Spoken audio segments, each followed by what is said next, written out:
Imagine standing in a crowded room, laughter filling the air, yet feeling like an outsider looking in through a fogged-up window. This isn't just shyness, it's a deep-seated sense of not belonging, a phenomenon Carl Jung would describe as a confrontation with one's own shadow, the parts of ourselves we struggle to accept. But what if this feeling, often dismissed as mere awkwardness, is actually a sign of extraordinary sensitivity? This is where the concept of sensory processing sensitivity comes into play, a trait that makes these individuals not just outsiders, but keen observers of the world. Their discomfort isn't a flaw, but a sign of a mind that processes the world more deeply, like a fine-tuned instrument that picks up on every nuance. But what happens when this sensitivity leads to isolation, and how can it be transformed into a strength? The answer lies in understanding the hidden power of feeling out of place. The guest of existence metaphor encapsulates a life perspective where one feels perpetually transient, never truly settling. This isn't mere wanderlust, it's a profound psychological stance, akin to what philosophers like Nietzsche termed the wanderer. These individuals navigate life with a suitcase mentality, both literally and metaphorically. They might physically move often, but even when they stay put, they observe their surroundings with the detachment of a visitor. Their home is less a sanctuary and more a hotel room, where they've learned not to leave personal items scattered or to expect the room service to anticipate their needs. This transient perspective is not a choice but a coping mechanism, a response to an environment that feels perpetually unfamiliar. Such individuals often exhibit traits associated with high sensory processing sensitivity, a concept introduced by psychologist Elaine Aron. They process their surroundings deeply, noticing nuances that others overlook, but this heightened awareness can also lead to feelings of discomfort and disconnection. Imagine walking into a crowded party. While others are engrossed in conversation, the guest of existence notices the subtle shifts in body language, the background noises, the temperature of the room. It's as if their brain is running a constant background program, analyzing every sensory input. This can be exhausting, leading to a need for frequent solitude, a retreat from the overwhelming stimuli. Yet, this apparent weakness is also a strength. Their transient perspective fosters adaptability. They are often quick learners, adept at picking up new cultures, languages, or social norms. Their ability to observe without fully engaging allows them to see patterns and dynamics that others miss. It's like being a fly on the wall, gathering intelligence without drawing attention. This adaptability is not just social, it's cognitive. They are often creative problem solvers, drawing on their diverse experiences to find innovative solutions. Their life is a series of temporary stations, each offering a unique lesson, a different perspective. They are not just guests of existence, they are lifelong students, learning from every place they visit, every person they meet. But this constant learning also raises a question: when one is always a guest, is there ever a true sense of belonging? Nostalgia for a place you've never been is a poignant paradox, a longing for an elusive home that exists only in the subconscious.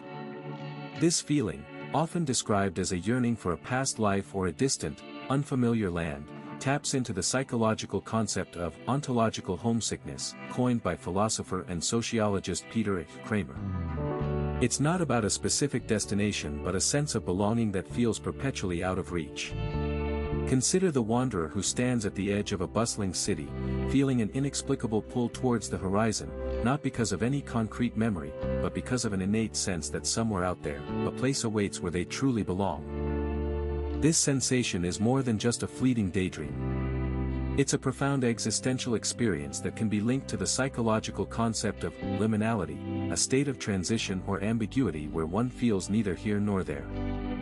Think of the artist who paints landscapes they've never visited, their brushstrokes filled with a longing they can't explain. Their work is a testament to their liminal state, a bridge between the known and the unknown. This nostalgia for the unfamiliar is not a weakness but a testament to their heightened sensitivity and openness to experience, traits closely tied to the concept of sensory processing sensitivity, as defined by psychologist Elaine Aron. It's a sign of a deep, introspective nature that seeks meaning and beauty beyond the mundane. Embracing this feeling can lead to a unique strength, the ability to find home within oneself. It's a form of internal locus of control, a psychological concept that refers to the belief that one can influence the events and experiences around them, rather than blaming external forces. The traveler who feels out of place everywhere learns to carry their home within their heart, finding comfort in their own company and creativity. They become adept at navigating the world with a sense of dignity and self-respect, unshaken by the lack of a physical place to call their own. This resilience and self-reliance are not signs of alienation but of a profound inner strength and adaptability. It's a reminder that home is not just a place, but a state of mind, a feeling of belonging that one carries within, regardless of where they are in the world.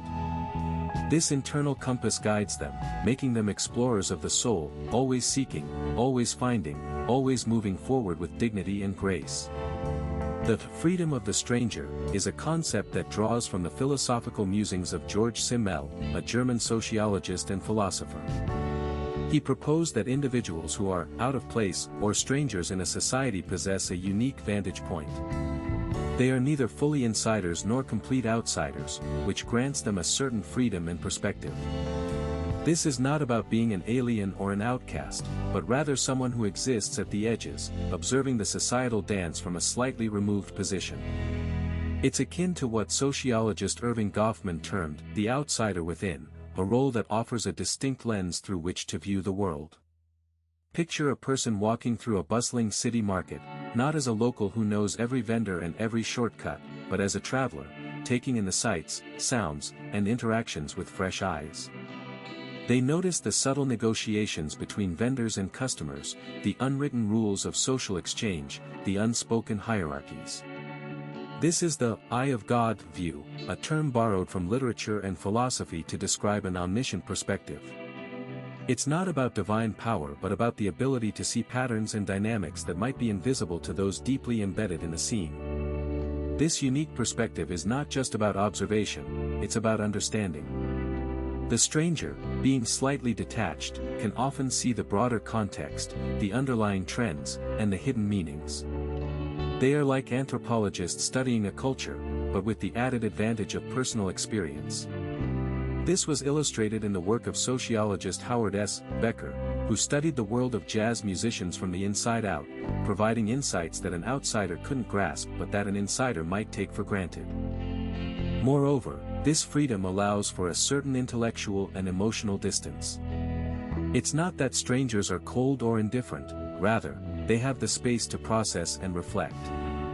They can engage with the world without being consumed by it. This distance can foster creativity, as the stranger can combine their new experiences with their existing knowledge, leading to innovative ideas. It's like having one foot in two different cultures, able to draw from both to create something new. This is a rational defense mechanism, a way of making sense of the world by standing slightly apart from it. You are a bridge.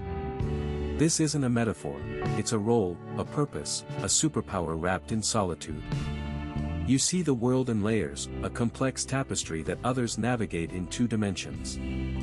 This is sensory processing sensitivity, SPS, at work, a trait studied by psychologist Elaine Aron. It's not merely about being observant, it's about processing the subtleties that others miss. Like a bilingual person hearing both languages in a room, you hear the spoken and the unspoken, the said and the unsaid. This is your unique perspective from the beyond, a place where nuances are vivid and truths are layered. It's overwhelming, yes, but it's also your gift. It's what makes you a bridge. Think of it like this: when others see a river, they see a barrier or a mode of transportation. You see a river and understand its history, its impact on the landscape, its role in the ecosystem. You see the fish beneath the surface, the birds above, the plants along its banks. This depth of perception is what allows you to bring the beyond into the here. It's not just about seeing more, it's about understanding more. It's about connecting the dots that others don't even realize are there. This is your role as a bridge. You don't just connect worlds, you translate them. You make the invisible visible. You make the complex understandable. This is your purpose. This is your power. Now, let's talk about what happens when you try to explain this to others. It's like trying to describe color to someone who's blind. You stumble over words, grasping for metaphors, hoping to convey even a fraction of what you see. They nod politely, but their eyes glaze over. They don't get it. And that's okay. It's not their job to understand. It's your job to bridge the gap. To take what you see, what you understand, and make it accessible. It's not about dumbing it down, it's about translating it. It's about taking the complex and making it relatable. This is where your true strength lies. This is where you shine. This is what makes you indispensable. You are a bridge. Embrace it. Own it. And most importantly, use it.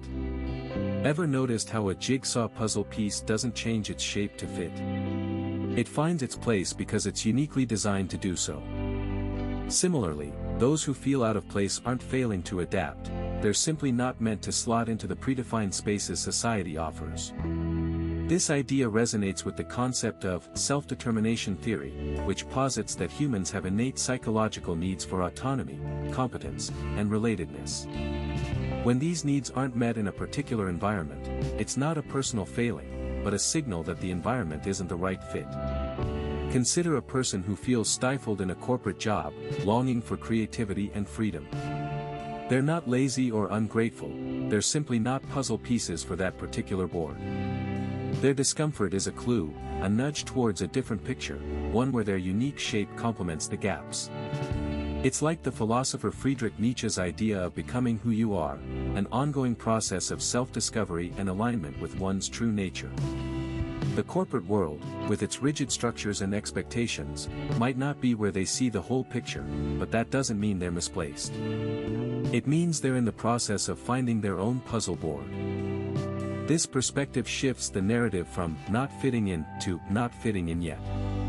It's a temporary state, a phase of exploration and self-discovery. Think of it like a key that hasn't found its lock. The key doesn't change its teeth to fit random locks, it waits for the one lock that matches its unique pattern. This idea is similar to the Big Five personality traits in psychology, where each trait represents a different aspect of personality that influences how individuals interact with the world. The key, much like a person, has its own set of traits that will eventually align with the right environment. So, when you feel out of place, remember that you're not a misfit. You're a whole picture waiting to be seen, a unique puzzle piece designed for a specific board. The feeling of not fitting in is merely a signpost, guiding you towards where you truly belong. It's not a flaw, it's a feature. A feature that allows you to see the bigger picture, to question the status quo, and to create your own space. After all, the world needs more people who see the whole picture, not just the predefined puzzles. As we've seen, feeling out of place isn't a flaw, it's a sign of high sensitivity, a deep need for authenticity, and a unique perspective on the world. It's not about fitting in, but about standing out, about seeing what others don't. It's high sensation seeking, an innate drive to seek new experiences and complexity. As Carl Jung once said, the privilege of a lifetime is being who you are. Remember, your sense of not belonging is not a weakness, but a strength, a compass pointing you towards your true path. If you found this exploration valuable, consider joining our community where we dive deeper into such topics. Together, let's embrace our uniqueness and continue to explore the fascinating psychology behind who we are. Until next time, keep seeking, keep questioning, and most importantly, keep being you.